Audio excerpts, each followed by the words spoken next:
Ni aku nak tunjukkan live daripada Solo Ambush semalam. Dia kata dia nampak pocong kan. Ya, memang dia nampak pocong. Nak tengok ni live daripada Solo Ambush semalam. Tiny ada dengar bunyi budak, bunyi perempuan milai apa semua, perempuan gelak-gelak. Tiny dia ada macam nampak bayang-bayang tu. Okey, kau tengok kan.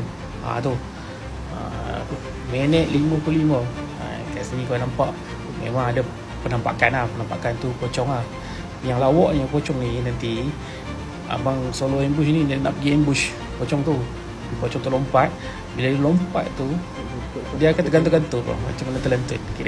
Macam ada orang tarik dia gantung balik. Dia cakap, dia kata live dia jujur. Dia live dia paranormal tak macam orang lain. Tapi sekarang ni dia set up sendiri. Tengok pocong ni nanti dia akan lompat. Tergantung. Nampak? Tergantung. Aduh. Apa ni bang? Kata live jujur lah apa lah semua. Pergi luar negara semua. Tapi ni dekat dalam Malaysia boleh set up pocong macam ni. Malu abang.